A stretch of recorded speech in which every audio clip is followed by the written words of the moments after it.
vamos a hablar un poco sobre el panorama de la arquitectura en México. Como ustedes son también partícipes de la arquitectura latinoamericana, pues estarán de acuerdo conmigo que tenemos un pasado histórico muy interesante, muy importante, tanto en edificaciones prehispánicas como en edificaciones virreinales.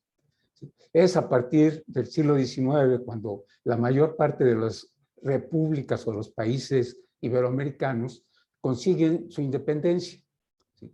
Pero es muy característico que todo el siglo XIX, o casi todo el siglo XIX, va a prevalecer en nuestros países todavía los conceptos y las corrientes de la arquitectura virreinal.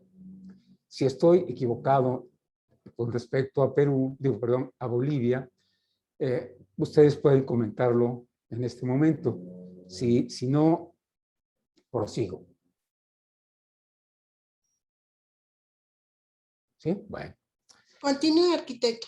Sí. En México, a partir del siglo, del último cuarto del siglo XIX, se lleva a cabo un fenómeno muy importante que en México se le conoce como el nombre del porfiriato. Es la etapa de un presidente mexicano, Porfirio Díaz, que se continúa durante 30 años, 32 años precisamente, en el poder. Y eso va a traer como consecuencia una serie de cambios estructurales importantes, tanto en la arquitectura como en el país. El siglo XIX se caracteriza en México por una serie de levantamientos, de continuas luchas entre dos facciones importantes políticas en México, que son los liberales y los conservadores. Entonces, todo este periodo, desde 1821, que se lleva a cabo la independencia, a 1873, que es cuando inicia el gobierno de Porfirio Díaz, va a haber una serie de revoluciones internas, luchas, guerras fratricidas, y la arquitectura pasa de alguna manera a un segundo grado. ¿Sí? Se siguen los cánones virreinales y no hay gran aportación. A partir del porfiriato, esta corriente empieza a voltear los ojos hacia Francia. Se llegan las corrientes francesas de la arquitectura, las corrientes italianas, y van a generar por primera vez una arquitectura muy importante, y tanto a nivel de arquitectura como de urbanismo, que ya vamos a estar en la mira de los países como una nación moderna. ¿Sí? Una de las características importantes que se va a dar es el término que se le da a la Ciudad de México como la ciudad de los palacios. ¿Sí? Fue John Latrobe, un periodista inglés, y posteriormente Alejandro Humboldt, los que van a subrayar esta frase, pero en la época porfirista es cuando se da precisamente esta explosión de edificios tipo francés, tipo italiano, que inician con la ceremonia, la conmemoración de los 100 años de inicio de la independencia. ¿Sí? Se inauguran el Palacio de las Bellas Artes, el Palacio de Comunicaciones, estos dos por el arquitecto italiano Adamo Boari, el Palacio de Comunicaciones por el arquitecto Silvio Conti, una serie de edificios mayor, llega el neoclásico con Manuel Torsá, etc. Entonces, esta es más o menos un panorama de la arquitectura antes de lo que es el siglo XX. En el siglo XX ya iniciamos con una revolución, ¿sí?, contra el dictador Porfirio Díaz, y todo este proceso hasta 1921 va a ser de, nuevamente, guerras internas. A partir del 29, cuando ya se declara ya la República Mexicana como independiente, entonces se inicia un proceso a través de la lucha de las clases sociales por recuperar o por que el gobierno les facilite los elementos de infraestructura y equipamiento por los que lucharon, ¿sí? Que principalmente fueron vivienda, trabajo, salud, educación, ¿sí?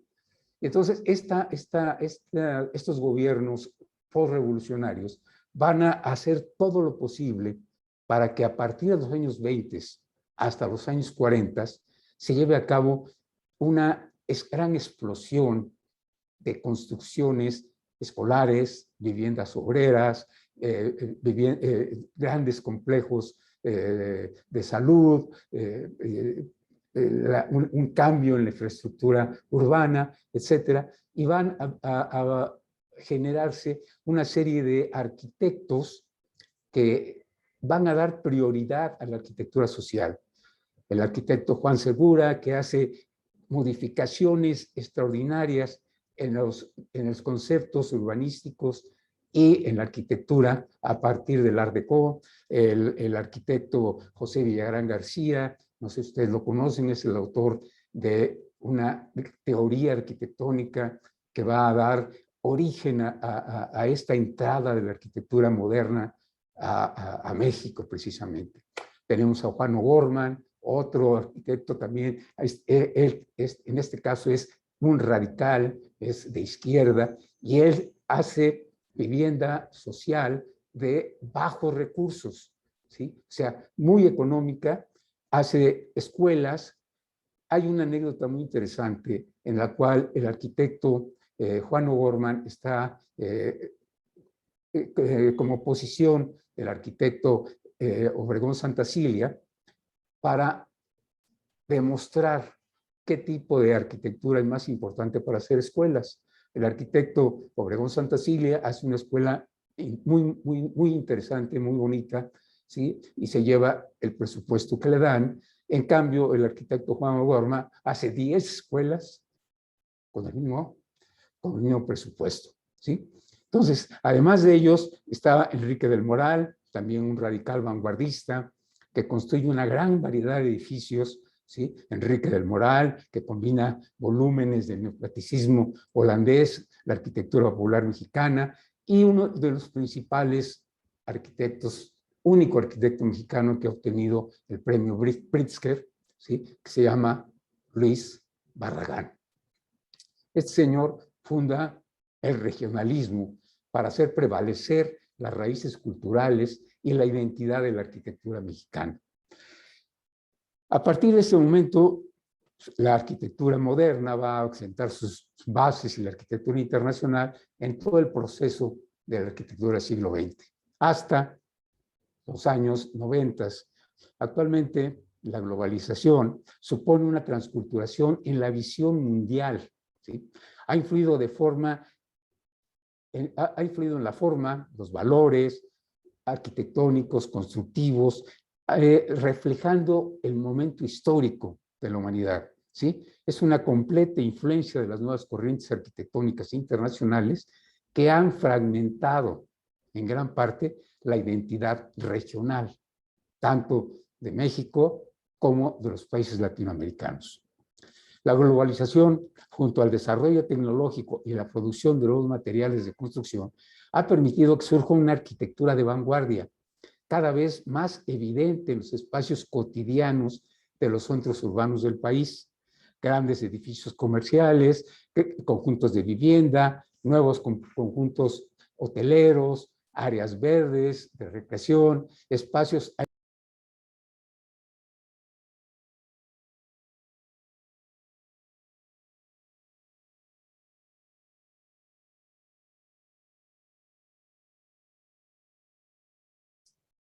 Arquitecto Rafael, disculpe, ¿puede prender el micrófono? Se cortó hace 2 segunditos. Por favor, sea muy amable. Así ya, bueno. Correcto, muchas gracias. Ajá, entonces, les repito, Sí, por favor. Bueno, la arquitectura de vanguardia en México la significan los grandes proyectos urbanísticos de las ciudades mexicanas, edificios inteligentes y corporativos que cuentan con complejos sistemas de operación controlados por computadora. Es el acondicionamiento ambiental, la luminosidad, sistemas de seguridad, implementos de aprovechamiento ecológico, ecotecnias industriales en la construcción, que buscan tener una relación amigable con el medio ambiente, con una menor demanda de energía y recuperación de espacios verdes ante la preocupación del cambio climático en nuestro país. No sé si en Bolivia está sucediendo más o menos lo mismo. Espero y creo que sí. ¿Sí? Entonces, este sería un panorama así a grosso modo de lo que es la arquitectura actualmente en México. ¿Sí? En México actualmente tenemos arquitectos muy famosos como Teodoro González de León, Fernando Romero, Sordo Magdaleno, Mauricio Rocha, Javier Senosiain, Enrique Norte, y muchos de ellos han construido en México, en Estados Unidos, en Canadá y posiblemente en algunos lugares de Latinoamérica. Esa es, a grosso modo, como les comentaba, un panorama de la arquitectura en nuestro país. ¿Sí? Seguimos con el libreto. Cori. Arquitecto. Bueno, sí, dígame. Y yo quiero hacer uso de la palabra para, Sí. en primer lugar, felicitarlo, arquitecto Rafael Martínez, por la participación y además para transmitir un conocimiento que es histórico. Evidentemente, Bolivia tiene un proceso histórico dentro de la arquitectura mundial también, un periodo prehispánico, Tiahuanacu, incas y otras culturas que trabajan dentro del territorio nacional. Igual que México, México con los aztecas, la influencia de los mayas, toltecas y otras culturas que son prehispánicas, ¿no? Evidentemente la historia también nos muestra un dominio español, un proceso, el periodo virreinal, que también a nosotros nos influye, ¿no? Usted tiene una característica dentro de su profesión, dentro de su formación, tiene una especialidad como restaurador, ¿no? Así es.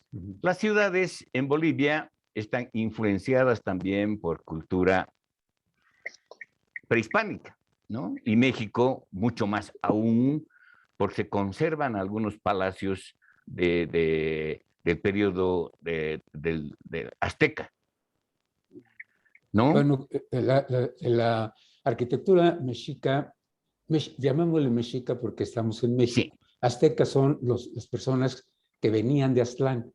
Cuando estos aztecas llegan a México, se autodenominan mexicas. Allá. Porque para ellos, sí, porque México en náhuatl significa el ombligo del mundo, o sea, el centro del mundo, el ombligo de la luna. ¿Sí? Entonces ellos a sí mismos se autonombran mexicas. El grave problema que tenemos en México es que el centralismo ideológico ha invadido todos los rincones. ¿Sí? Los mayas, a los zapotecas, totonacas, etcétera, muchísimos grupos importantísimos que se dieron en la etapa prehispánica han quedado, digamos, a nivel concepto mexicano, han quedado borrados y ha prevalecido el término azteca. ¿Sí? Así como, no sé si en Bolivia pase lo mismo, pero en México se le denominó a partir del siglo XIX Imperio Azteca. Y no hay nada similar, ¿sí? Porque no hubo imperios en México. O sea, no hubo esa implantación política en los lugares que se conquistaron, sino hubo una serie de señoríos despótico-tributarios, ¿sí? Que únicamente lo que hacían era imponerse y recibir tributos, ¿sí? No hubo ninguna así influencia política directa. Entonces, son señoríos mexicas, señoríos mayas, señoríos. Perdón, digo, esta es una aclaración. Perfecto, arquitecto, creo que son particularidades de cada lugar también, ¿no? En Bolivia también hay esas particularidades, ¿no? Es un proceso histórico, evidente, y gracias por la aclaración, que no se lo menciona lamentablemente en libros, ¿no? Exactamente, exactamente. ¿No? Es una relación, es una compilación histórica la que usted tiene, pero es producto de un análisis y de una investigación profunda, minuciosa, que realmente nos instruye y además aclara el procedimiento correcto y verdadero de la historia, ¿no? Bolivia también tiene esas particularidades, arquitecto, ¿no? Es, por ejemplo, en Bolivia ya hay investigadores de restauración del periodo prehispánico, ¿no? Entonces, esa investigación hace de que aclare conceptos verdaderos y reales de lo que significan culturas en nuestro país también, ¿no? Y Así es. evidentemente la terminología también no es la apropiada, le digo, porque a veces nos sometemos a una terminología que es simplemente caprichosa, ¿no? Y eso lo estamos investigando, lo seguimos analizando y creo que es conveniente también para todos quienes participamos en este momento de la instrucción y de la coordinación inmediata del conocimiento, ¿no? Quería consultarle y hacerle una pregunta respecto justamente de este trabajo que usted viene haciendo, que lo hemos visto en el Facebook, sobre el trabajo de restaurador, ¿no? Como restaurador. ¿Cómo influye el trabajo del restaurador como en la especialidad del avaluador, ¿no? En Bolivia hay especialistas, arqueólogos, pero que no saben hacer avalúos, ¿no? Y nosotros como arquitectos estamos en ese proceso de Claro. preparación, de formación, ¿no? Eso es una consulta que tenemos que hacerle para que usted nos aclare un poco. ¿Cómo se trabaja en ese concepto del avalúo, Edificios antiguos. sí, así es. Adelante, arquitecto. Bueno, generalmente el avalúo se lleva a cabo a través de el valor histórico, ¿sí? Del edificio. ¿Sí? Hay edificios que son invaluables, no se puede evaluar, que pues, tienen una trascendencia cultural, histórica, no sé, muy importante, ¿sí? Por ejemplo, no se podría evaluar el Palacio de Gobierno, ¿sí? La Catedral Metropolitana.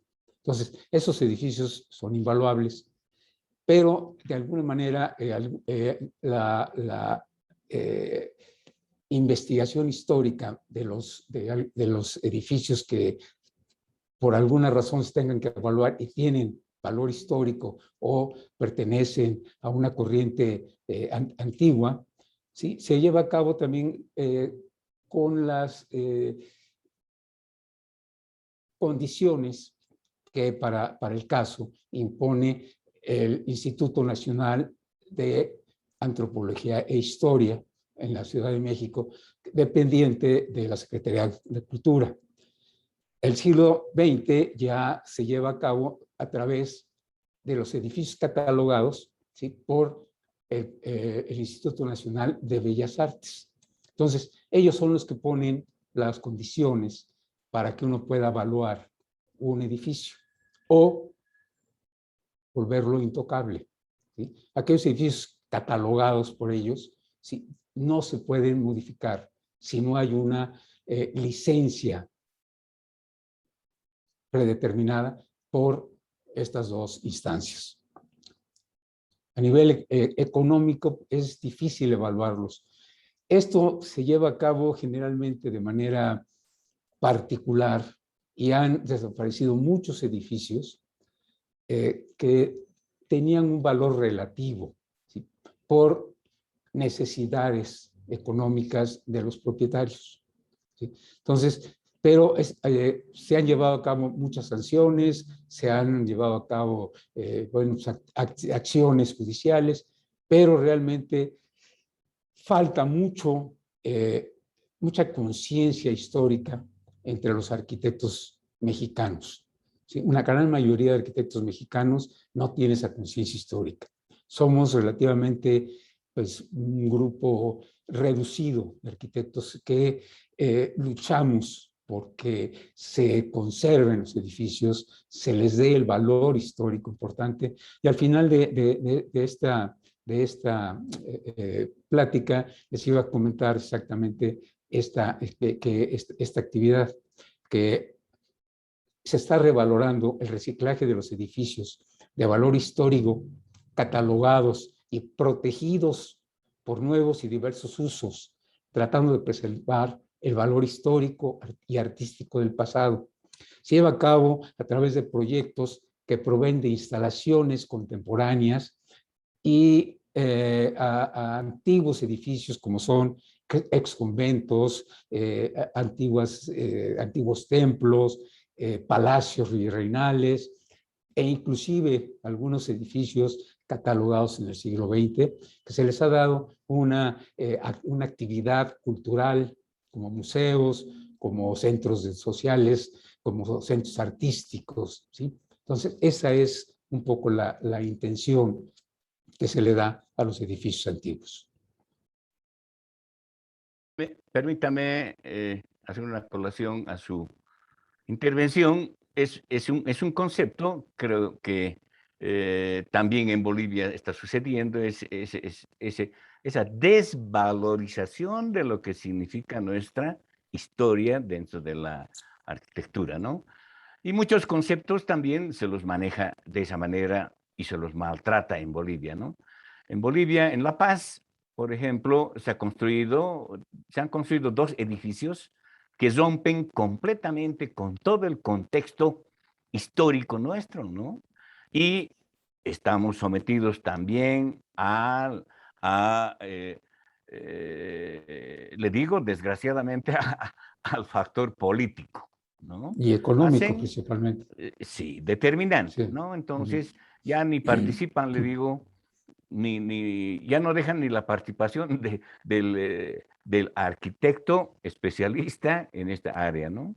Son conceptos que hay que analizarlos. Eso sucede en México, también en Bolivia, también en el Perú, pero existe la necesidad de que nos pronunciemos, hay la necesidad de una reflexión sobre estos aspectos que nos atañen a todos. Evidentemente es el manejo político el que nos domina, pero también somos seres pensantes, somos seres analíticos de lo que significa en la arquitectura y tenemos que pronunciarnos. Ese es un concepto que quería pedirle lo analicemos, porque es conveniente de que las nuevas generaciones de arquitectos conozcan la verdadera manipulación de la arquitectura, no solamente actual, sino también de nuestra historia, ¿no? De los diferentes periodos, de nuestras culturas. Cada cultura tiene su particularidad dentro de su arquitectura y esto tenemos que defender, ¿no? Lo mismo sucede en muchos países, ¿no? Una consulta a arquitectos respecto del tema es decirle, ¿cómo en este momento se aglutinan los arquitectos en esta especialidad en México como peritos evaluadores? ¿Cuál es su formación? ¿Cómo llegan a una especialidad? ¿Cómo llegan a tener el rango de, no le daré tanto el término como rango, sino como especialista? ¿Ya? Sí. ¿Cómo también se los evalúan, ¿no? Porque la Facultad de Arquitectura en muchos casos no nos forman en esa especialidad, sino más bien es un proceso de experiencia, investigación, trabajo, dedicación, y eso dura bastantes años. México, ¿cómo se forma arquitectos? Gracias. Bueno, ese es un punto de los que estaba preparado, ¿sí? O sea, generalmente en México funciona esta especialidad privilegiando el enfoque comparativo de mercado, donde el valor de los inmuebles se determina de acuerdo a la relación entre demanda que existe en un bien en el mercado y la cantidad del mismo que es ofrecida entre la oferta y la demanda. ¿Sí? Hasta cerca de los años 90, la Comisión Nacional Bancaria, que era la entidad que controlaba la evaluación, ¿sí?, exigía a los arquitectos o a los peritos evaluadores que pertenecieran a un colegio, ¿sí?, de profesionistas. En mi caso, al Colegio de Arquitectos o al Colegio de Ingenieros.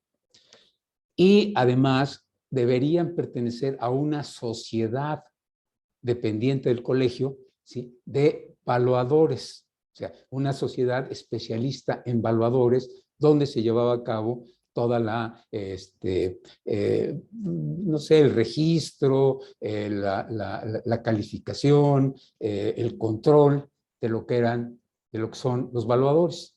A la fecha todavía se conservan estas sociedades, ¿sí? El Colegio de Arquitectos de México, el Colegio de Ingenieros Civiles de México, son los encargados de aglutinar a todos estos evaluadores, ¿sí?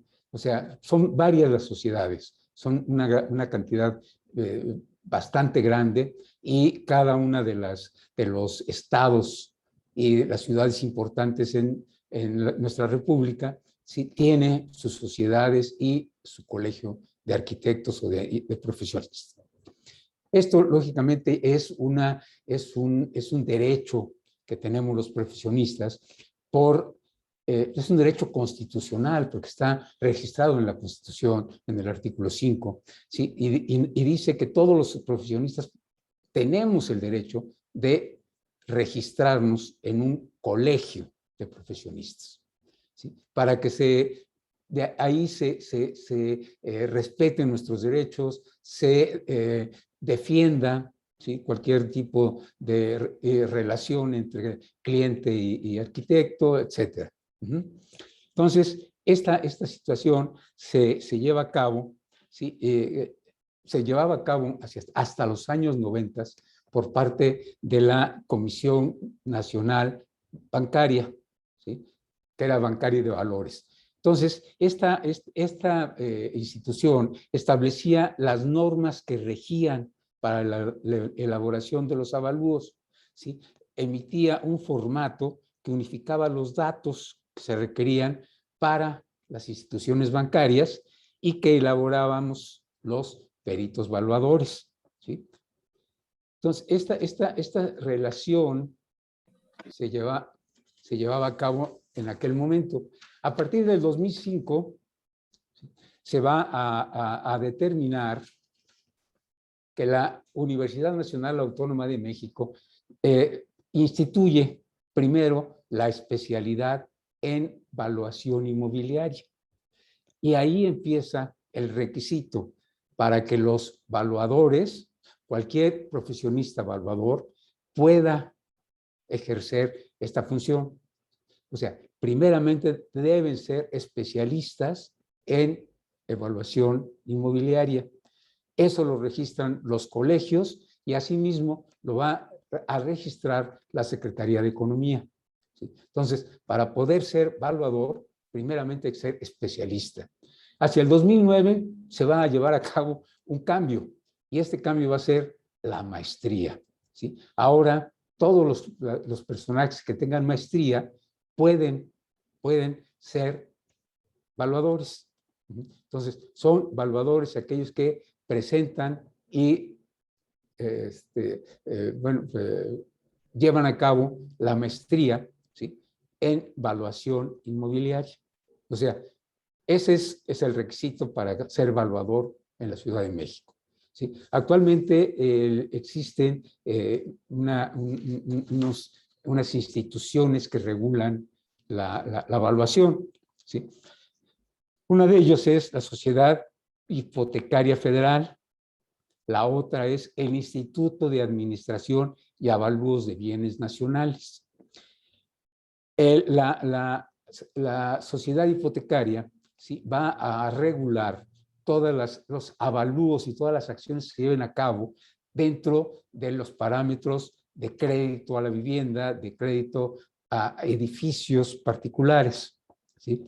El INDAVIN, o sea, el instituto, va a ser el encargado de regular todas las actividades que se van a llevar a cabo a través de los avalúos que se hagan para los bienes de la nación.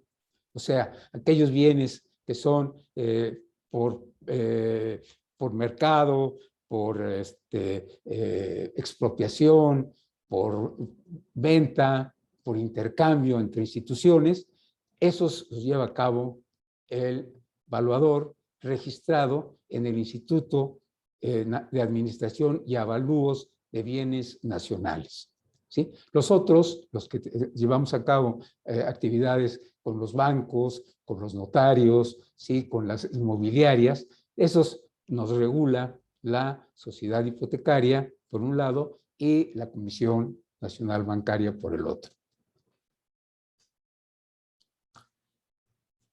Bueno, a nivel nacional, la Secretaría de Economía es la encargada de normar la evaluación por conducto de la Dirección General de Normas, Servicios de Evaluación, la cual establece los requisitos generales que deben cumplirse con el fin de proporcionar la confianza de que el servicio de evaluación sea otorgado con una competencia técnica, imparcialidad, confidencialidad y esmero que el cliente requiere, que el cliente demanda, ¿sí? Como decía, la evaluación de bienes nacionales pues, lo lleva a cabo el INDAVIN, ¿sí? Y lo determina como el procedimiento técnico y metodológico que mediante la investigación física, económica, social, jurídica y de mercado, ¿sí? Permite estimar el monto expresado en términos monetarios, ¿sí?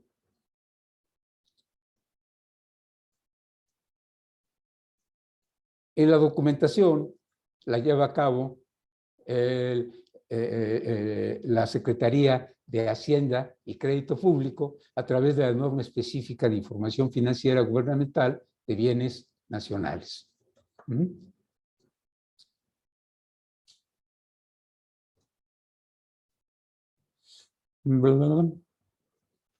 A través de estas nuevas normas impuestas por el gobierno, se han generado una gran cantidad de empresas que se dedican exclusivamente a la revisión de los avalúos.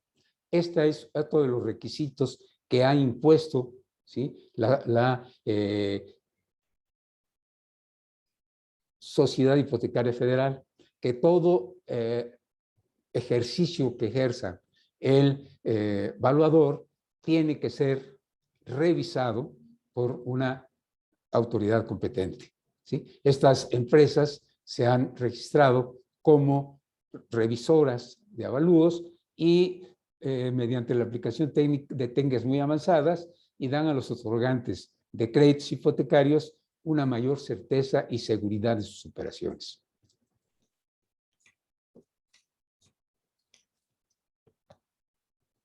Sigo con el plan. Hola, hola.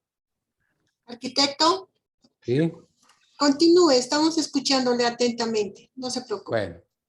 Bueno, empezaremos platicando que la finalidad que persigue la evaluación inmobiliaria es la de identificar las fluctuaciones que inciden en el valor del suelo urbano dentro del entorno de un inmueble, investigando los factores que afectan este cambio de valor en la zona, ¿sí? Ya sabemos nosotros que los valores que se van a generar pues son en función de una serie de factores como son la escasez, la utilidad, la demanda, el poder adquisitivo, ¿sí? Los cambios en la densidad poblacional, las influencias sociales, las fuerzas económicas, las políticas y legislativas, cuando hay algún cambio de uso de suelo, algunas leyes ambientales, etcétera, ¿sí? Así como los factores que van a afectar el valor de la tierra. Cuando llevamos a cabo un avalúo, determinamos, ¿sí?, el valor del inmueble, ¿sí?, a través de ¿qué? De un factor de zona. No sé si ustedes lo lleven así. Aquí se lleva a cabo a través de un factor de zona, ¿sí?, donde se toma en cuenta el lugar, el tipo de zona, ¿sí?, la calidad, etcétera, para determinar un factor sobre el monto, ¿sí? El factor de ubicación, si está ubicado en la esquina, si está ubicado al centro, si está ubicado dentro de la manzana, si tiene acceso directo o si tiene acceso a través de nuestro terreno, ¿sí? Eso también va a afectar el valor en función del avalúo, ¿sí? El factor de forma, si el terreno es regular, ¿sí?, tiene un valor mucho mejor que aquellos terrenos irregulares, ¿sí? O sea, todo va de acuerdo a su geometría. Otro factor es el factor de superficie, ¿sí?, que está dentro o fuera de la norma. Generalmente los fraccionamientos tienen una norma establecida, ¿sí? Tienen un lote determinado de tanto por tanto, ¿sí? Hay en algunas ocasiones dentro de estos fraccionamientos espacios que exceden esa superficie y entonces se les aplica este factor para tasar la evaluación, ¿sí? Estos factores van a influir directamente en la modificación del valor de los inmuebles, ¿sí? Entonces, esta evaluación afecta directamente a el valor nominal del edificio.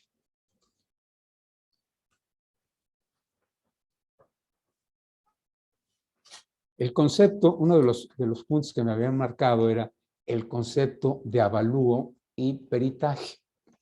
La Real Academia de la Lengua Española define la evaluación como la acción y efecto de valorar, reconocer, estimar o apreciar el valor o mérito de alguien o de algo. Respecto a la tasación, la misma academia, ¿sí?, la define como la estimación del valor de un bien o de un servicio.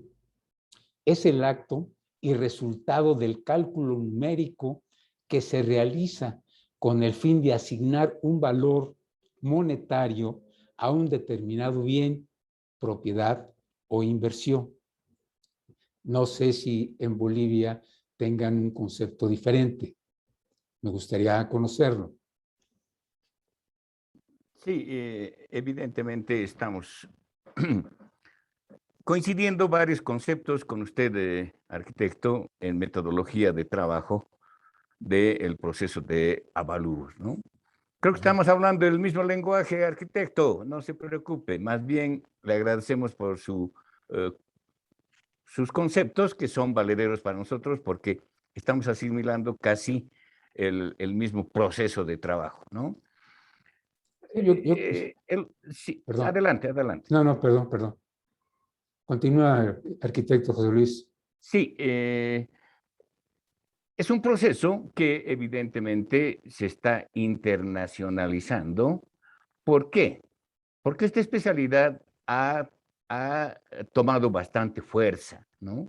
Esa fuerza es porque los arquitectos estamos entrando a una especialización que el momento de trabajo nos exige como arquitectos y que tengamos que tener esta especialidad que es exigida por diferentes instituciones, ¿no? Los bancos, las instituciones privadas, el habitante de una ciudad, de un área urbana, rural, se quiere saber cuánto vale su vivienda y es necesario que un especialista pueda tomar parte en este trabajo, ¿no? Las instituciones gubernamentales, usted lo ha manifestado de una manera muy organizada, que en México se da, ¿no? En Bolivia todavía no, ¿no? Las instituciones privadas nos contratan, exigen un proceso de evaluación del especialista, ¿no?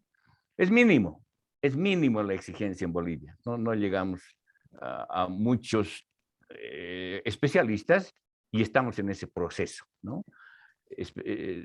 información, la información que usted nos proporciona nos da la intención de la formación que debemos proseguir posteriormente a la facultad y dentro de la experiencia profesional, ¿no? Los diplomados, las maestrías, doctorados, existen ya, pero hay la necesidad de que nosotros tomemos fuerza también en ese proceso de formación de las nuevas y antiguas generaciones, les digo.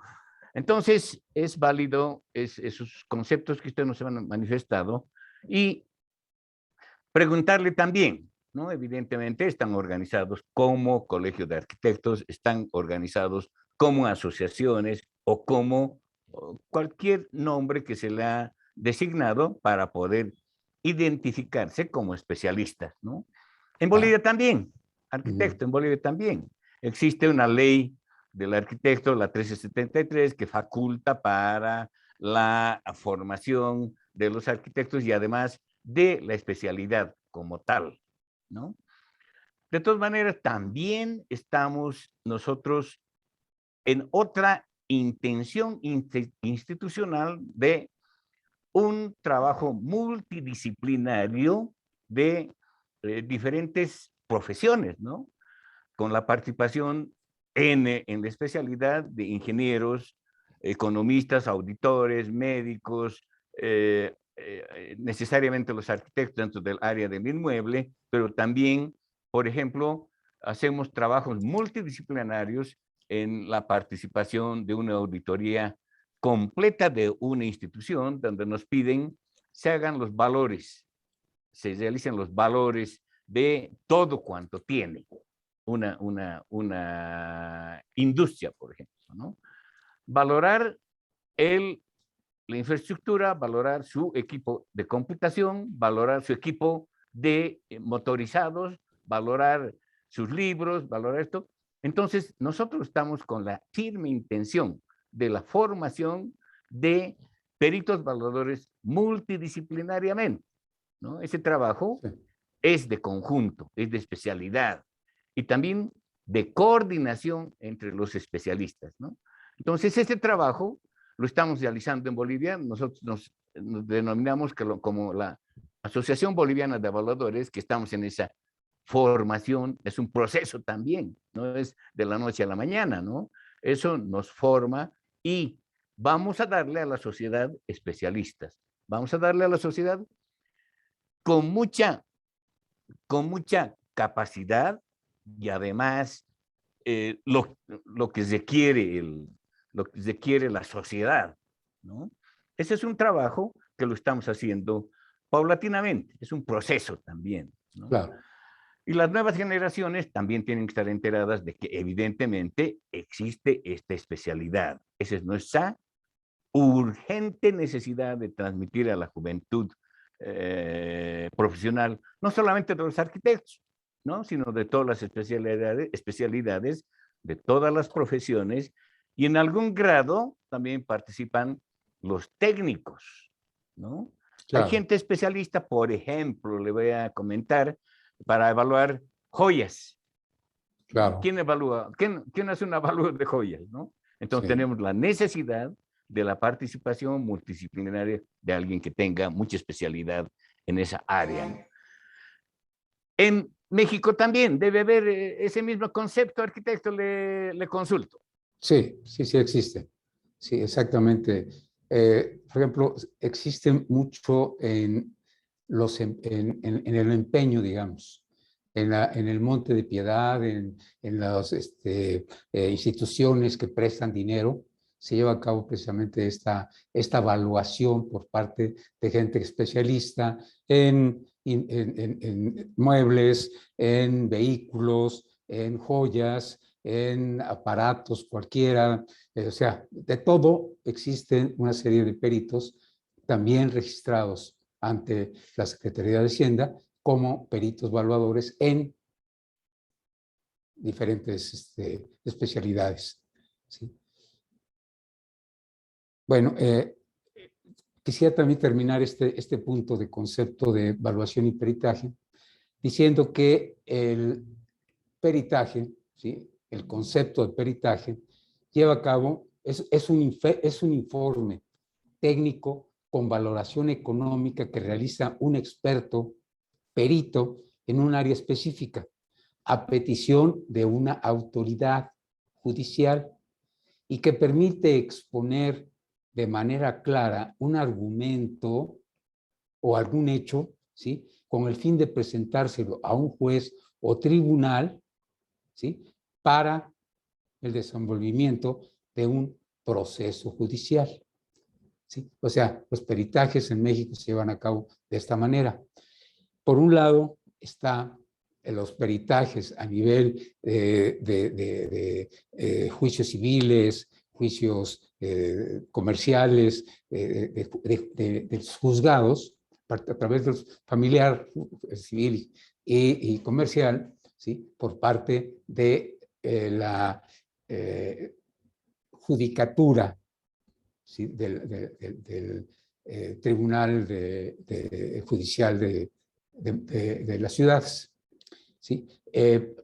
Para llevar a cabo los peritajes, ¿sí?, de accidentes, de homicidios o de otro tipo de actividades más, no sé, específicas, ¿sí?, lo lleva a cabo, el registro lo lleva a cabo la Fiscalía Federal de la Nación. O sea, antes era la Procuraduría, ahora es la Fiscalía, ¿sí? Entonces, los peritajes son más o menos el mismo informe, pero con una intención diferente que los avalúos. El avalúo va en función de determinar el costo y el otro es en función de aclarar algún caso, alguna situación que tenga una injerencia judicial con algún tribunal o algún juzgado.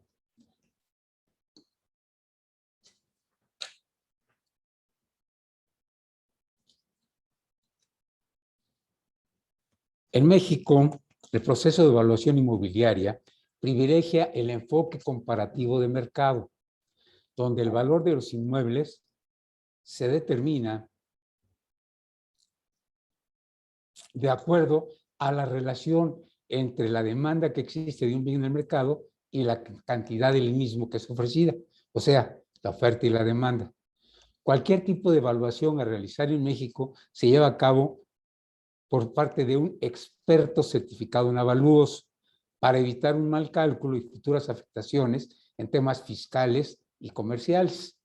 Por eso estos avalúos, además de ser emitidos por un evaluador registrado, experto en la materia, ¿sí?, se lleva a cabo una revisión por parte de una empresa que está registrada en la Secretaría de Hacienda. Hasta cerca de los 90, bueno, esto ya se los había comentado.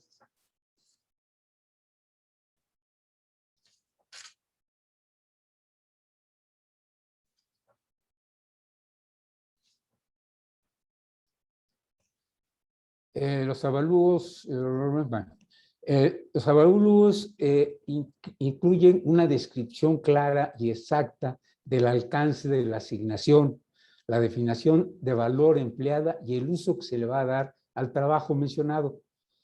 Todas las suposiciones, escenarios, condiciones limitantes que afectan directamente a la evaluación y en aquellos casos en que esto sea apropiado, se indicará el posible efecto sobre su valor. Como les comentaba, todos los factores que van a afectar el costo del inmueble.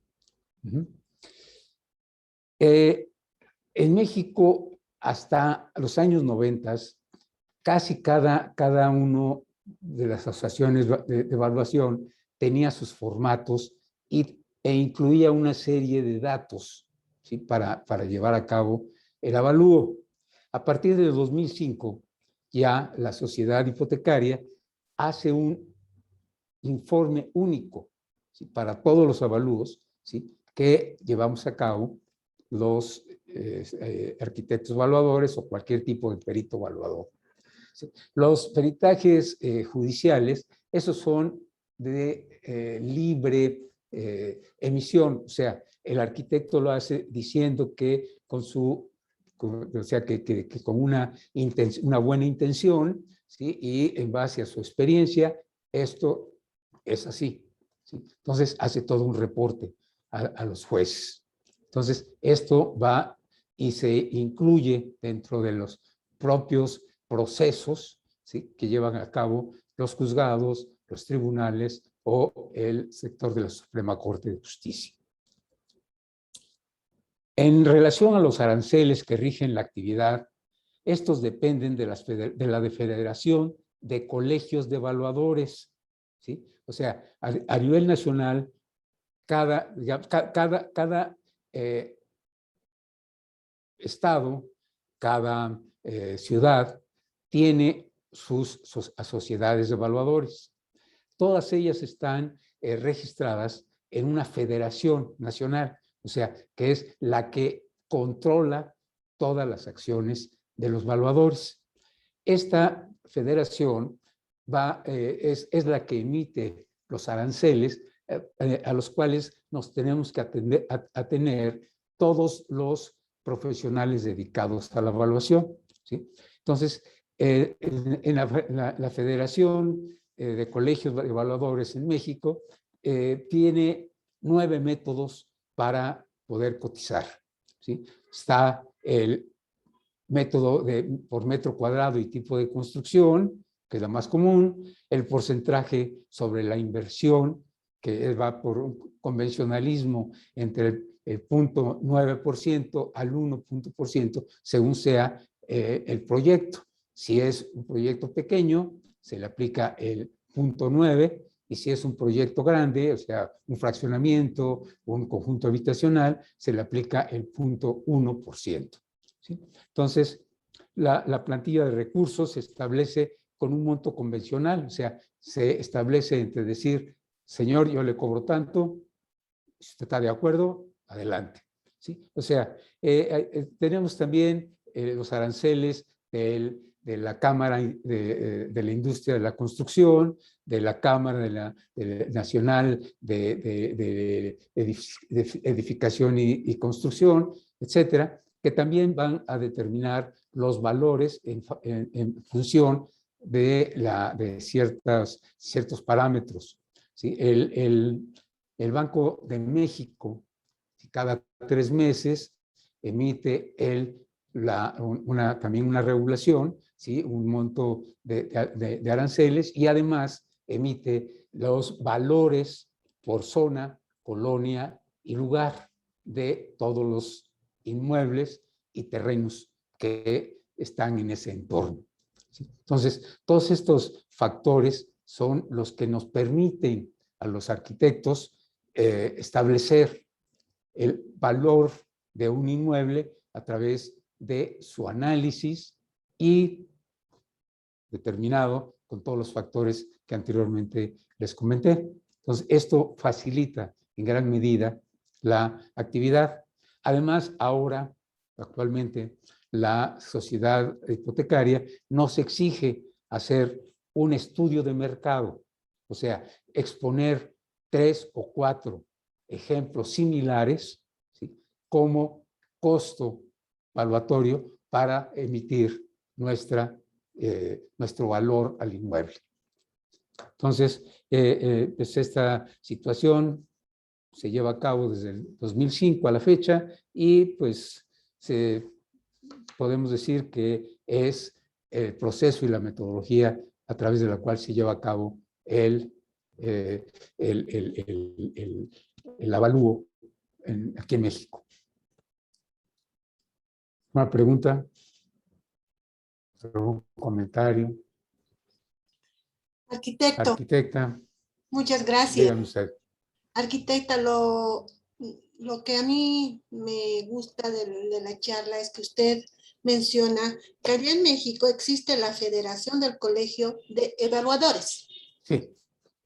Acá en Bolivia, no sé si alguien me puede decir lo contrario, no existe. Existe sociedad, pero la sociedad no controla o no revisa los avalúos que se entregan. No sé si estoy en lo correcto, colegas, porque efectivamente acá en Bolivia tenemos el Colegio de Arquitectos de Bolivia y tenemos la Sociedad de Evaluadores, de la cual mandan una terna. Bueno, aquí en el Colegio de Arquitectos del Alto, mandan una terna de lista al juzgado, de la cual el juzgado realiza un sorteo. Mediante sorteo nos adjudicamos de avalúos en el juzgado. En La Paz, no sé, el arquitecto Aliendre tal vez nos puede aclarar cómo trabaja el Colegio de Arquitectos de La Paz con respecto a esto. Entonces, aquí en el Alto nosotros tenemos esa opción de hacer un avalúo mediante ese sorteo, nos llega. Ahora, lo lamentable es, nadie controla el avalúo, o sea, la revisión de los avalúos entregados a los juzgados. Vamos al Colegio de Arquitectos del Alto, lo hacemos visar y entregamos al juzgado. En La Paz no sé cómo funciona arquitecto Aliendre, entonces sería aconsejable tener esta revisión, ¿no? Porque así nos evitamos de problemas posteriores o judiciales con los arquitectos. Entonces la pregunta es, arquitecto, tengo dudas. Federación del Colegio de Arquitectos de Evaluadores, al mismo tiempo existe la Sociedad Hipotecaria Federal, y estas dos instituciones revisan los avalúos a las empresas privadas o a las mobiliarias de los que realizan avalúos. Sí. O sea, la sociedad depende de la Secretaría de Economía, ¿sí? O sea, es una entidad autónoma, pero dependiente de la Secretaría de Economía y de Industria y Comercio. ¿Sí? Entonces, estas dos regulan estas actividades. La sociedad lo que hace es establece el formato único que tenemos que entregar los evaluadores, establece las normas y reglas que se exigen para poderse registrar como evaluadores, o sea, establece toda la normativa legal, ¿sí? para llevar a cabo la actividad. Las sociedades son las que se encargan de regular la actividad de sus agremiados, ¿sí? Y las empresas privadas que están registradas ante la Secretaría de Hacienda y Crédito Público se encargan de revisar los avalúos para que tengan la seguridad de que son exactos, así de esa manera. Entonces, la Federación de Evaluadores, la Federación Nacional de Evaluadores, agremia a todas las sociedades y a todos los evaluadores, ¿sí? Especialistas en bienes inmuebles, de las diferentes actividades que ya habíamos comentado con el arquitecto Aliendre, ¿sí? Y los colegios de arquitectos son los que revisan la actividad de los arquitectos evaluadores. O sea, el colegio de arquitectos que sanciona.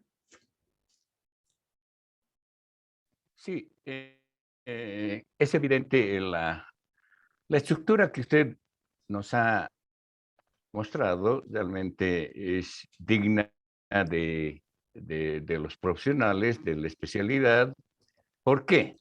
Porque existe un concepto de formación, no solamente de la especialidad en el concepto de la misma especialidad como tal, sino también hay un concepto que es importante mencionar, es la ética profesional del profesional para dentro de su estructura profesional, ¿no?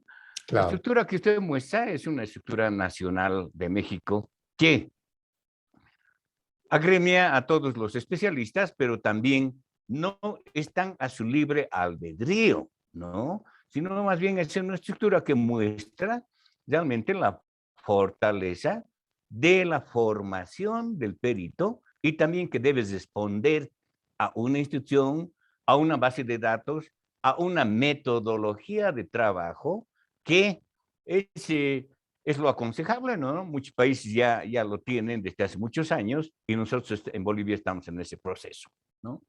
Bolivia todavía no cuenta con ese tipo de estructura y estamos investigando, analizando, de ahí es de que nace la inquietud de consultar con usted. Estamos también con con investigaciones de la UPAV, de la Unión Panamericana de Evaluadores, con la cual también tenemos contacto a través de varios miembros de nuestra asociación, ¿no?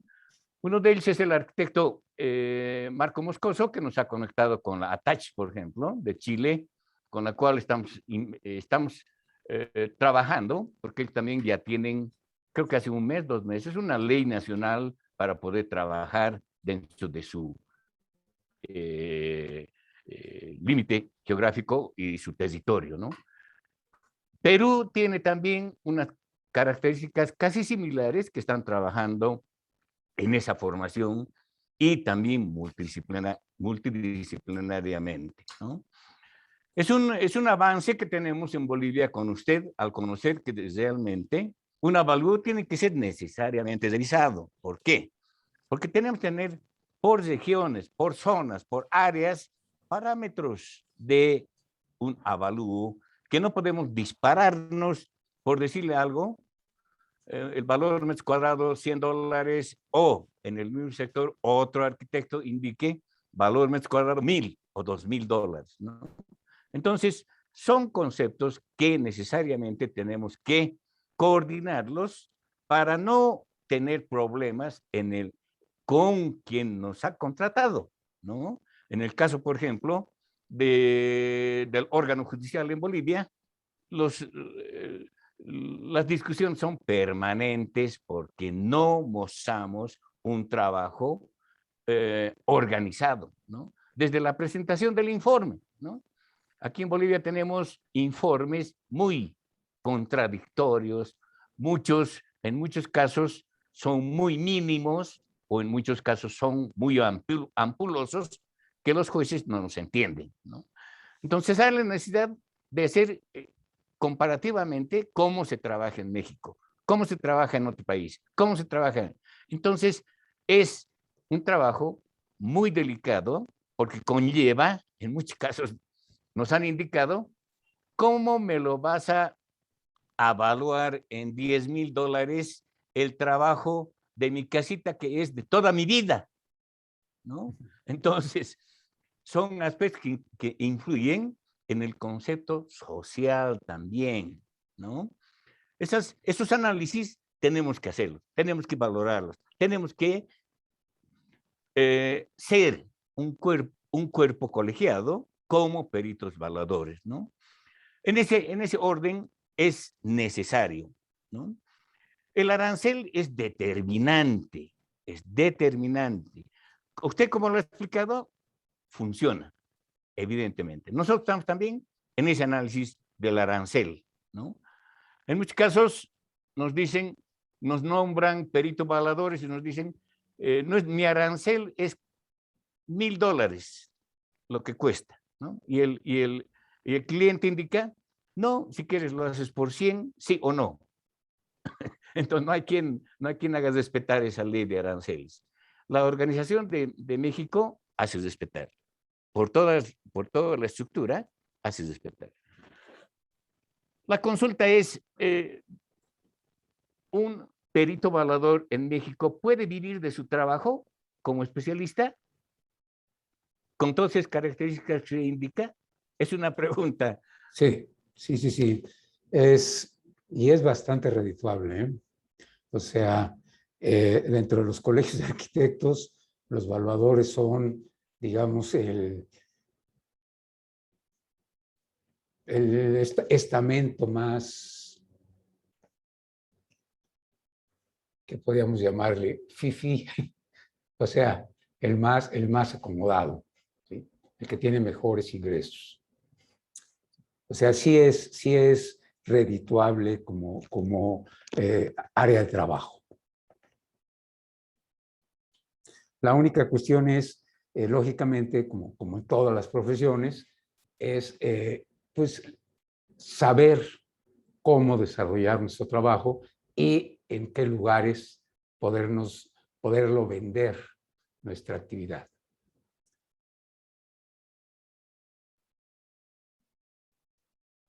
Si procedemos, arquitecta Corina. Sí, gracias, arquitecto. Arquitecto, como usted es docente de la universidad, la base inicial para un estudiante es el inicio en la universidad sobre este tema, ya que nosotros los evaluadores damos el valor a un inmueble. Pero cuando un estudiante sale de la universidad, está aprendiendo recién, mediante sus experiencias, cursos extras, seminarios, etc. Entonces, en la universidad donde usted enseña, ¿hasta qué punto dan como enseñanza con respecto a valores? Bueno, dentro del currículum de la materia, no existe un trabajo, una materia específica, ¿sí? O sea, esa se hace después de haberte titulado, ¿sí? Es post-titulación. Entonces, es una especialidad, ¿sí? Como diplomado, más bien es una especialidad. O sea, hay diplomados, hay especialidades, hay las maestrías y los doctorados. Entonces, la especialidad se lleva a cabo durante un año, ¿sí? Y tiene valor ante el Colegio de Arquitectos y ante las instituciones gubernamentales. Y la maestría también, pero todo esto tiene como requisito que seas arquitecto titulado, ¿sí? Entonces, dentro de la carrera no se lleva a cabo. Algunos maestros, como habrás visto en una de mis pláticas del canal, yo les doy algunos puntos de referencia de cómo poder calcular, ¿sí?, el costo de su proyecto, que es uno de los factores que a mí en lo particular siempre me ha interesado, porque nosotros generalmente salimos de la escuela y no sabemos ni cómo cobrar, ¿sí? O sea, pensamos que nos va a caer el dinero del cielo, ya soy el arquitecto y ahora me siento en el despacho y espero que me lleguen clientes. Pero llegan los clientes y no sabemos cuánto cobrarles. No sabemos cuánto cobrar por un plano, no sabemos cuánto cobrar por un proyecto, no sabemos cuánto cobrar por nada, por la construcción de algo.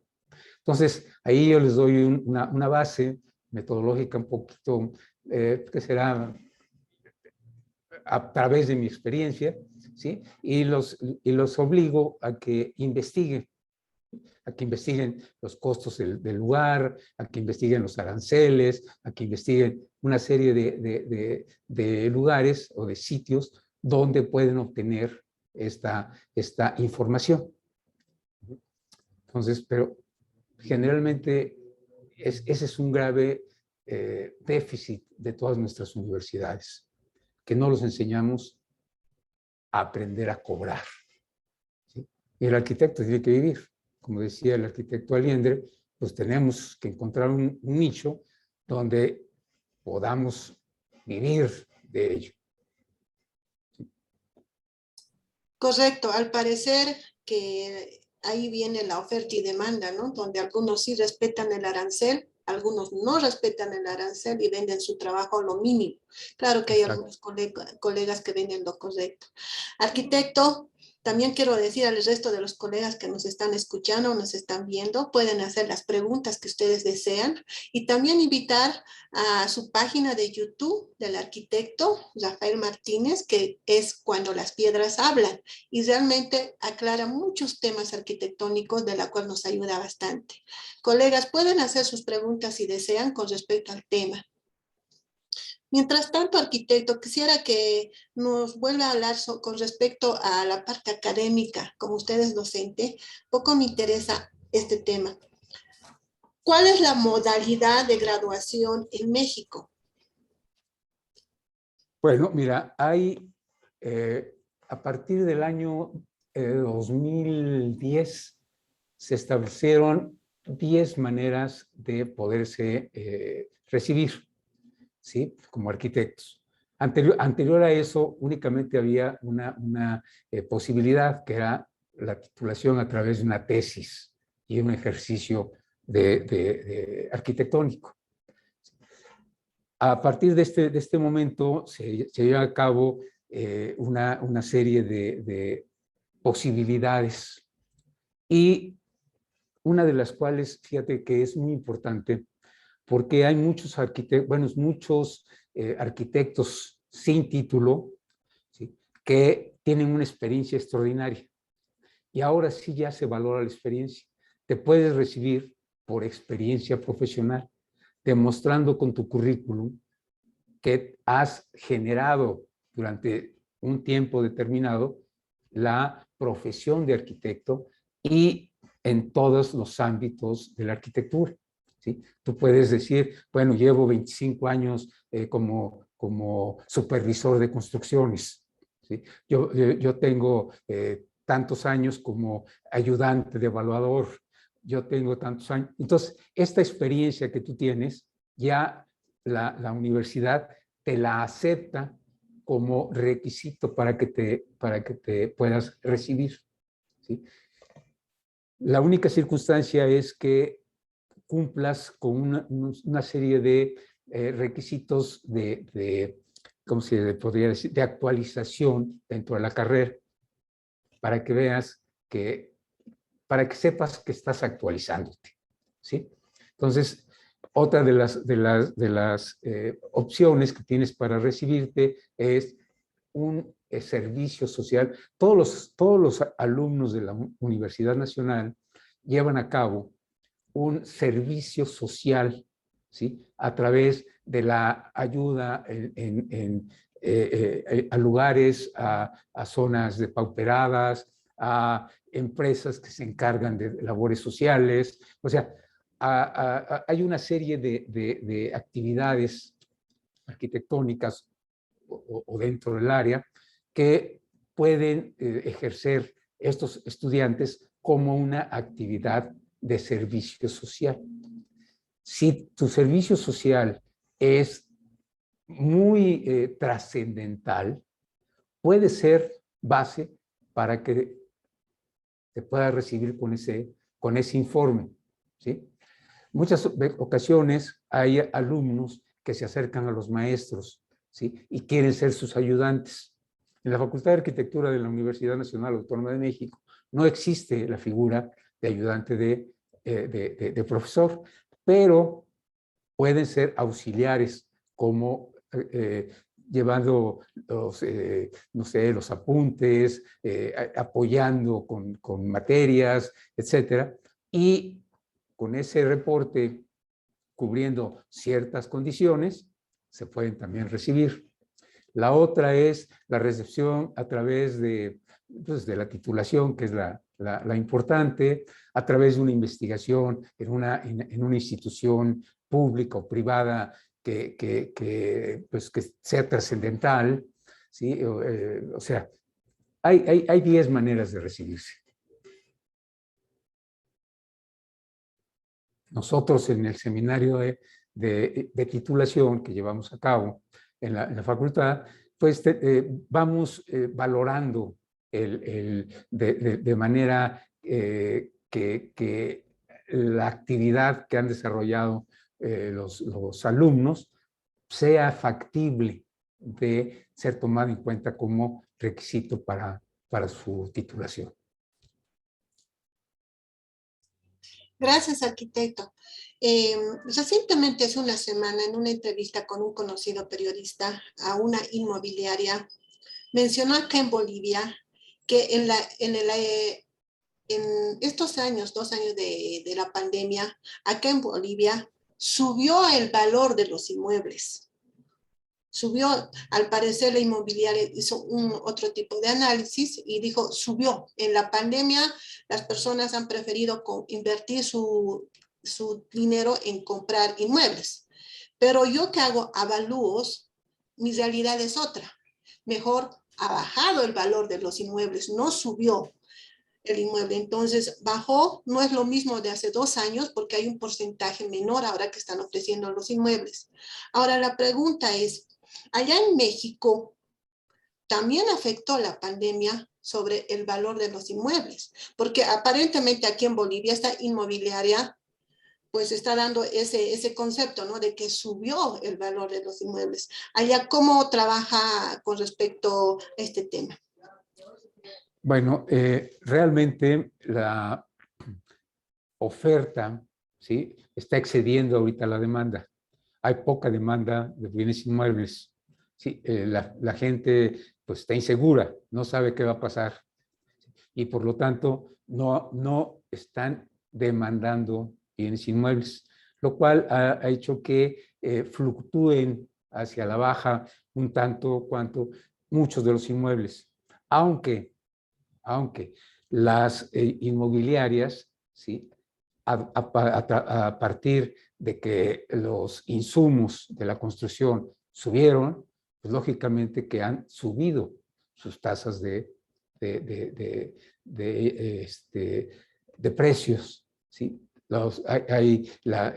Hubo una revaloración también en muchas zonas de la capital de la República y en muchas zonas de capitales de los estados del interior, ¿sí? Que han aumentado la plusvalía en los barrios, en las colonias, y esto también ha afectado el costo de los inmuebles.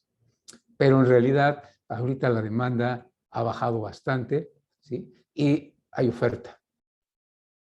Y como les comentaba hace un momento, una de las características sobre el costo de los inmuebles es la relación oferta-demanda. Bueno, arquitecto, no sé si quiere mencionar algo más antes de concluir el espacio de la charla. Bueno, quisiera aprovechar, como dijo el arquitecto José Luis Aliendre, sería muy interesante que tuviéramos una charla acerca de la importancia de la restauración y conservación de los bienes inmuebles.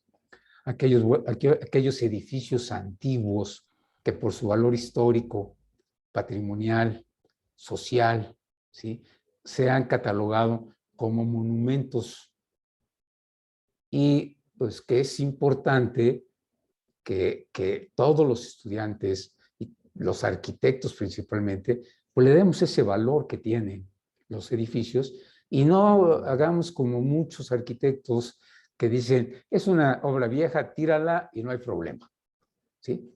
Sí, que tenemos las restricciones del gobierno para tirarla, pues ¿sabes qué? Mira, consíguete un tráiler, estréllalo contra el edificio y se acabó.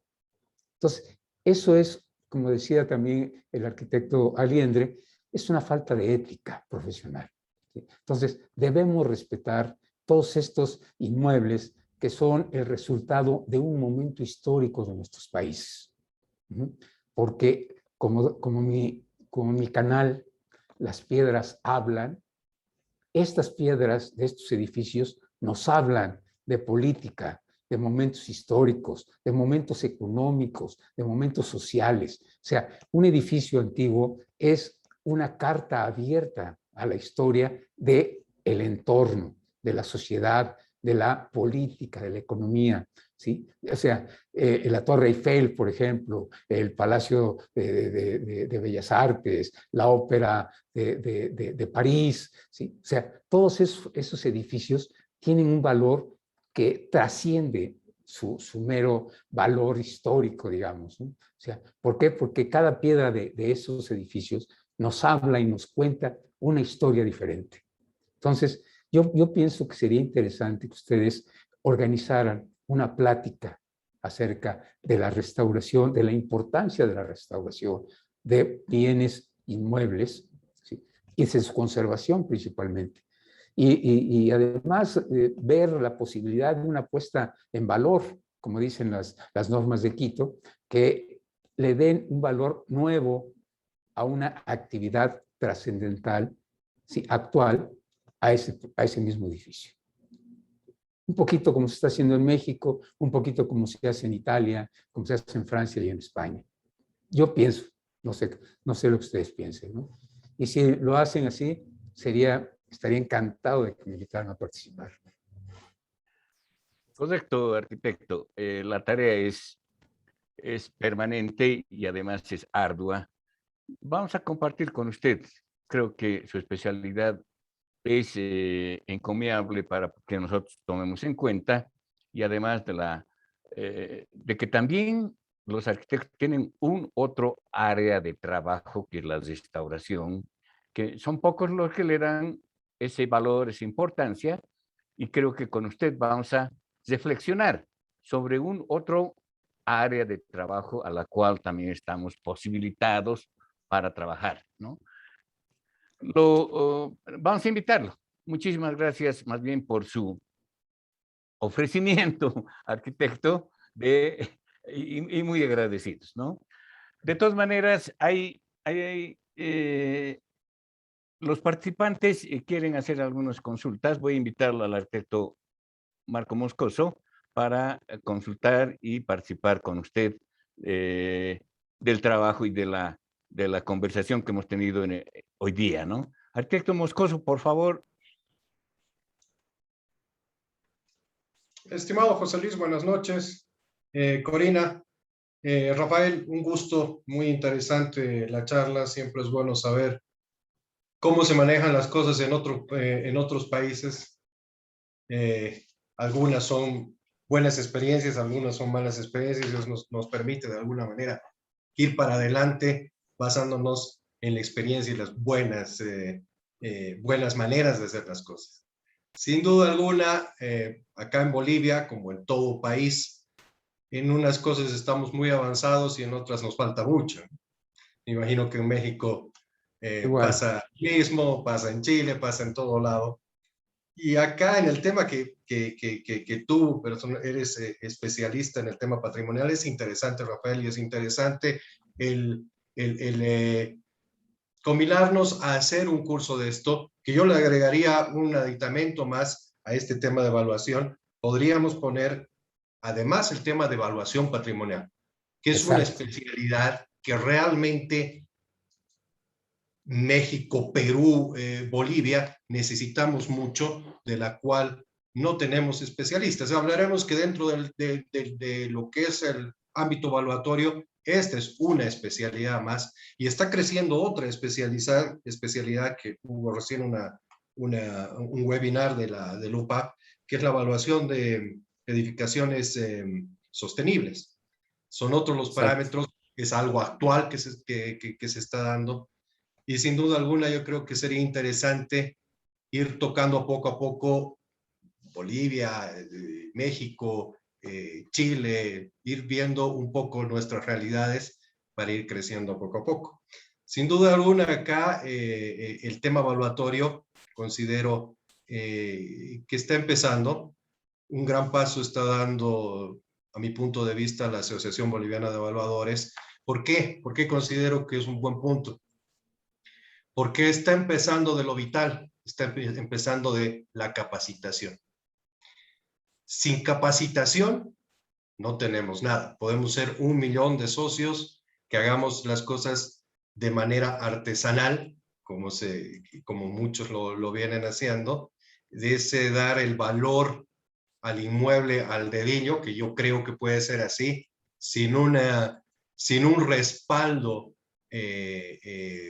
estadístico y fundamentalmente sin una base de datos, que es lo fundamental que se necesita para este tema evaluatorio, que sin duda el método de comparación de mercado es pues el método madre que se utiliza a nivel mundial.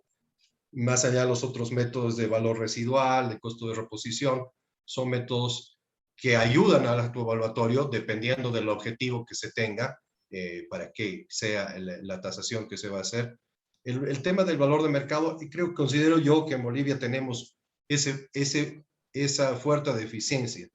Muchos a los que se dedican al tema de avalúos carecen de esta base de datos. Una base de datos la cual le permita comparar, homogenizar para poder llegar a un valor adecuado. Pero sin duda alguna, como dijo José Luis, es un poco el enfoque que tiene la Asociación Boliviana de Evaluadores, que a mí me parece, nuevamente repito, interesante porque está partiendo de lo fundamental, que es la capacitación. Y también resalto mucho de algunos cursos que hemos tenido en la asociación, la mayoría son jóvenes. Y yo creo que ahí tenemos que apuntar nosotros que tenemos algo más de experiencia y no solamente criticar, de decir las cosas se hacen mal y se las debería hacer de esta manera. No. Si tú consideras y tú sabes que se la están haciendo mal, pues capacita, porque son ellos los que finalmente van a cambiar todo esto Y a nivel, yo creo que por lo menos los países latinoamericanos que yo conozco, considero que nuestras nuevas generaciones son distintas a las nuestras.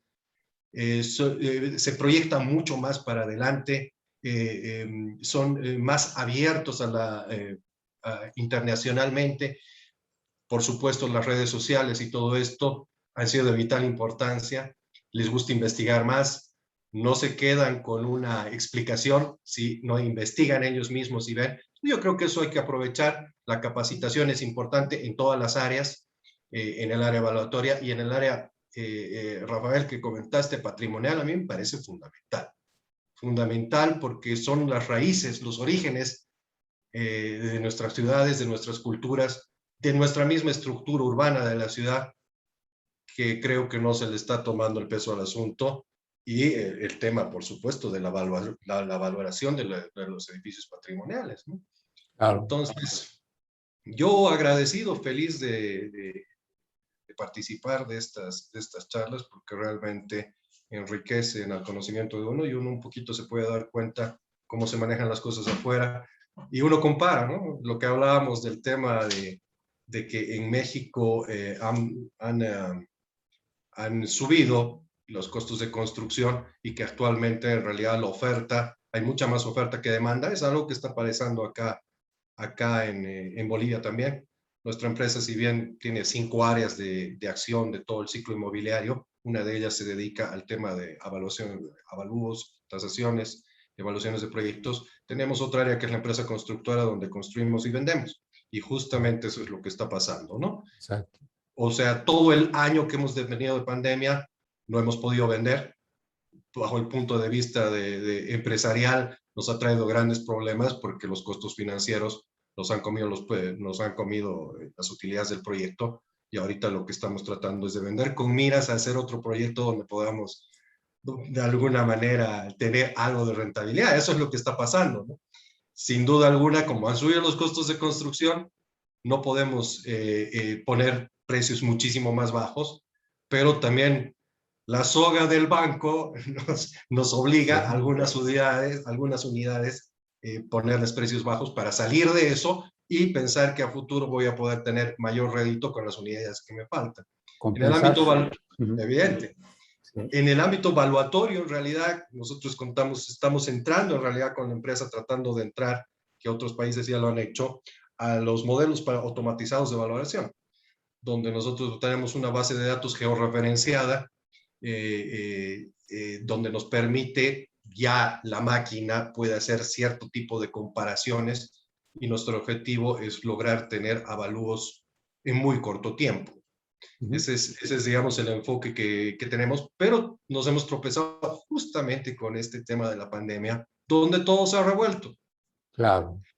Los cap rates son distintos, el tema de saber el valor de alquiler ha variado totalmente. Los alquileres eran en un momento antes de la pandemia uno, durante otros varios, y ahora que de alguna manera se está reactivando la cosa, también tenemos una variación distinta, que la base de datos antigua que teníamos no sirve de mucho, porque estamos viviendo otra realidad de mercado, estamos en otro escenario, y a la espera de cómo va a ser el escenario cuando se estabilice esto.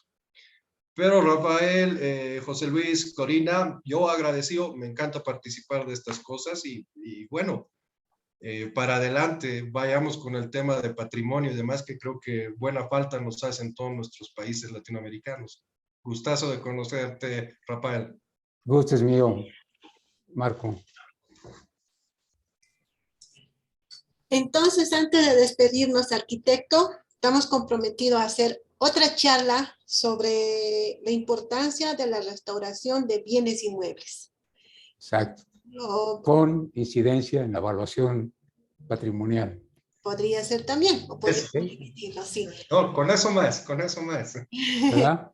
Ya. Sí. Entonces, sí, nada más comentarle, digamos, al arquitecto Marco, sí es cierto que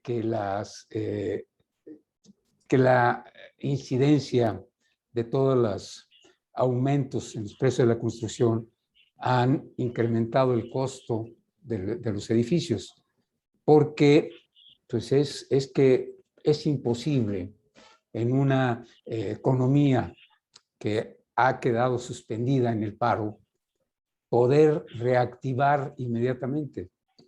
Hay muchas teorías sobre cómo va a ser la realidad la nueva realidad después de esta pandemia, ¿sí? Hay cambios muy importantes que estamos viendo exactamente en este momento. En otras condiciones y en otras circunstancias, ustedes hubieran tenido que invitarme a mí a acudir a su universidad, ¿sí? Había tenido el costo del viaje, el transporte, el alojamiento, etcétera. Ahora, con esta facilidad que tenemos de interrelacionarnos a través de las redes, es interesantísimo, ¿sí? ¿Qué va a pasar con el trabajo?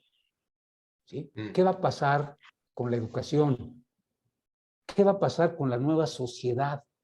¿Sí? Las redes nos están, de alguna manera, limitando y de otra manera abriendo un millar de posibilidades de generar una sociedad nueva, una relación social, individual, emotiva y demás, total y absolutamente diferente a la que conocíamos, ¿sí? La gente va a querer regresar a las oficinas. Los estudiantes van a exigirnos que los corrijamos a través de las redes, ¿sí? O sea, va a haber la exigencia por parte de las autoridades de que usemos la red para todo. O sea, ¿qué va a pasar? Eso necesitamos conocerlo nosotros como, primeramente, como profesionistas. Como profesionistas es un área que es la base de toda la sociedad, porque la arquitectura es la base de la sociedad. Sin arquitectura no hay sociedad, ¿sí? Y además de académicos, que estamos formando a las nuevas generaciones que quién sabe qué panorama se les va a presentar en el futuro, ¿sí? Entonces, eso es muy importante. O sea, eso se los dejo de tarea, que lo piensen, porque ¿qué vamos a hacer dentro de 1, 2 o 3 años que esto se acabe? Porque no sabemos cuándo se va a acabar, ¿sí? Se dice que ya se acaba el fin de año, eso lo han dicho desde el año pasado, que eran 3 meses, que mira que ya las muertes ya no son necesarias, son suficientes ahora, ¿no? Y seguimos. ¿Sí? ¿Qué va a pasar con toda esa gente que ya no existe? ¿Sí? ¿Qué va a pasar ahora con la demanda de entierros, con la demanda de cremaciones, con la demanda de hospitales? ¿Sí? Los hospitales, no sé si en Bolivia estén preparados para recibir a toda esta gente, que con esta tercera ola, pues ha saturado los hospitales nuevamente, ¿sí? Los laboratorios, ¿sí?, están en condiciones de poder realizar las investigaciones necesarias para acabar con esto ya. ¿Y los arquitectos qué vamos a hacer? Hospitales, viviendas. La vivienda actual, como decía en una plática anterior, no es suficiente, ya no es adecuada, ¿sí? Ustedes, si tienen hijos pequeños, lo saben. ¿Qué pasa vivir con unos niños en la casa 1 año sin que puedan salir, sin que se puedan mover, sin que puedan hacer otra cosa que brincar en las camas? ¿Sí? ¿Qué sucede? ¿Qué sucede con las relaciones matrimoniales? ¿Sí? ¿Qué pasa entre el esposo y la esposa? ¿Sí? Cosa que es diferente. ¿Cuándo en la vida habíamos tenido tanta relación tan íntima, ¿sí?, y tan frecuente con nuestra pareja? O sea, esas circunstancias van a hacer que la vivienda cambie, ¿sí? Porque ahora se va a necesitar ya no una vivienda social como antes se hacía, recámara, sala, comedor. No, ahora necesitamos un espacio precisamente para esto, para podernos relacionar a través de las redes, ¿sí? Para poder cada uno de los personajes de la familia tener su espacio para no tener esas fricciones, las fricciones familiares que han generado violencia, en muchos casos. No sé si en Bolivia les ha pasado, pero yo tengo la imagen de que en México se ha generado muchísima violencia familiar. ¿Sí? Los padres con los hijos con los padres con los ancianos, etcétera. Entonces, toda esta situación, ¿qué vamos a hacer los arquitectos?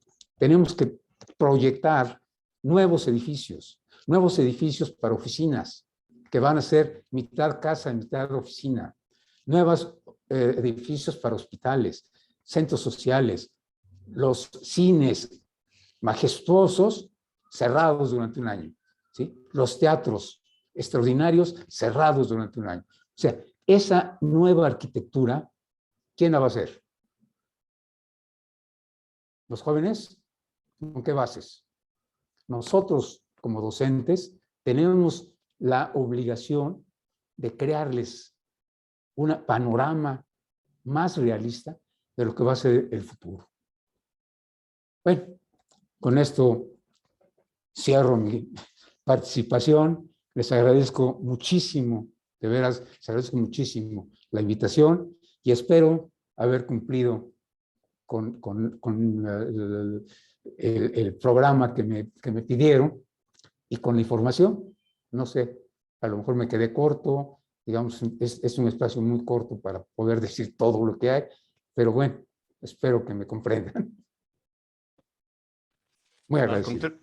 Sí, al contrario, arquitecto, le quedamos muy agradecido por su participación y además toda la enseñanza que nos ha compartido. Creo que es necesario que todos nosotros también reflexionemos sobre estos conceptos que usted los manifiesta de una manera muy amplia, muy sincera y para nuestra reflexión, ¿no? Quiero agradecer también a todos quienes han participado porque es un tiempo dedicado que es formación, capacitación y nunca se acaba de aprender.